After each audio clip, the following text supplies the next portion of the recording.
Netflix's A Good Girl's Guide to Murder just dropped in my what to watch next, so here I am giving you the scoop if you haven't already seen it. Well, apparently, book purists are universally screaming into their pillows.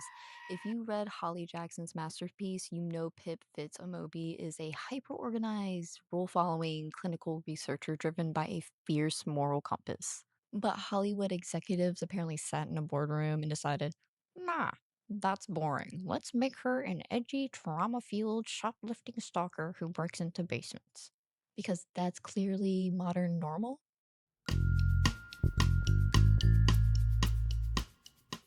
With all that said, though, welcome to Spill Theory. Today, we are opening the master case file in episodes 1 through 3 to prove exactly how the show traded brilliant text based psychological chess for basic slasher movie tropes. Let's look at the receipts. Let's start with the foundational math of Pip's brain. In the book, Pip investigates Sao Singh because she genuinely believes the town profile on him is a lie. It's logic driven. On screen, Netflix gives her a dramatic flashback scene where she feels directly responsible for pointing Sal in Andy's direction. Suddenly, Pip isn't a brilliant detective, she's just drowning in personal guilt. And because she's acting out of panic, her investigative tactics turn borderline unhinged. Instead of walking up to Ravi's front door with a professional pitch like a rational human being, she literally stalks him from a bus stop until he has to turn around like, why are you following me? Hi, do I know you? When she finally gets him to talk, she is completely not reading the room, aggressively firing off invasive questions about his brother's brutal murder, while Ravi is like visibly upset. Smooth Pip. Real smooth. Well, Netflix Pip, anyhow. You know what I mean. And it gets weirder. To make her look edgy, the premiere features a scene where she distracts a shopkeeper so her friends can illegally shoplift alcohol. Book Pip would never. Then she gets her mom to get her into the Hastings party as a, star waitress. Follows Max, decides to wander alone into a dark basement. Like, girl, you live in a town where a girl was just murdered. Who does that? Down there, she finds Max. Max tries to tell her while getting her to drink that Naomi wasn't even there. She was MIA. On the way out, a weird guy pinches her nose and tells her she knows what happens to nosy Parkers. You know what happens to nosy Parkers, don't you? Netflix tried so hard to make this a horror movie that they completely rushed the slow, chilling book realization that Naomi and the friend group lied about Sal's alibi. At least that's what it seems like. Now, moving into episode 2, the writers realize that sitting at a desk cross referencing phone numbers doesn't really make for high speed television, so they completely gamified the evidence. Take Nat De Sylvia. In the book, Pip meticulously pieces together Nat's timeline through normal documentation. In the show, Pip follows an angry Nat straight into a tennis dressing room to interrogate her face to face. Later, Pip and Robbie literally catfished Nat by pretending to be Emma over text message to trick her into a meeting, while also posing as Nat to fish for info on an older secret guy. And let's talk about this nude gate. In the book, it's an open piece of town history that Andy maliciously leaked Nat's private photos. And by the way, they weren't even friends, whereas on the show they are.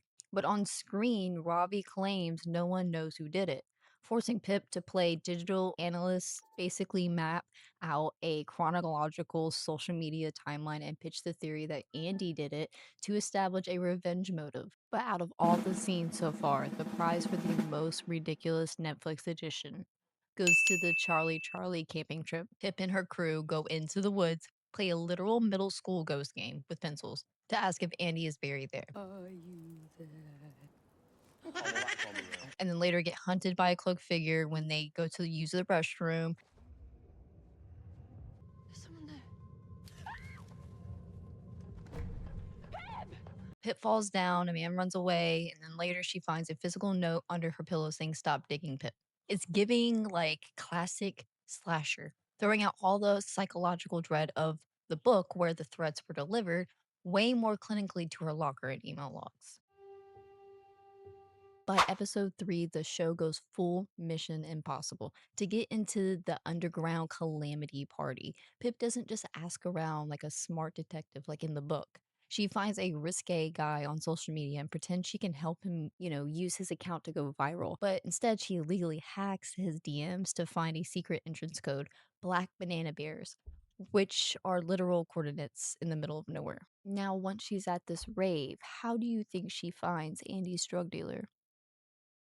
By joining a high stakes game of spin the bottle, of course, because nothing says brilliant investigation like leaving your safety up to a spinning glass bottle. She ends up landing on a guy named Dylan, buys her way into interrogation by offering to pay 20 quid per question to clear this drug dealer's debt, and discovers Andy was dealing serious substances, including a date rape drug. Dylan tries to physically assault her in the chaos until a stranger stops him. Again, none of this physical peril happened in the book.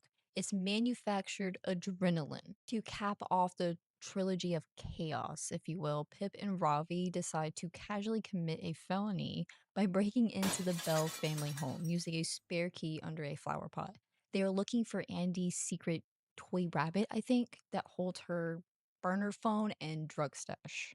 But because TV Pip doesn't check her phone, she misses their literal safe word, which was marshmallow, forcing Ravi to run inside because Andy's sister just walked through the front door. They end up shoved inside a tiny closet, breathing heavily, almost getting caught until the doorbell rings. They manage to sprint out of the house with the drugs just as the cop watches their car rolling away. And that was the end of the episode. Yeah. So let's look at the final evaluation. Book is a clinical, brilliant, slow burn mental chess match. Show is an episodic heist where Pip ignores safe words like marshmallow, gets her nose pinched by random creeps, and plays spirit games in the woods. Oh, and a quick side note for the real investigators watching: Pip finds out Nat's brother, Dan De Silva, is literally a cop at the station that handled the original murder case. Andy's. Talk about a massive conflict of interest holding the keys to the evidence room. So let me know, are you rocking with this fast paced, high danger TV version of Pip, or did Netflix completely butcher the nuance of the book? Drop your theories in the comments, hit subscribe, and I'll see you next week for the final receipts on episodes 4 through 6. Thank you for watching. Bye bye.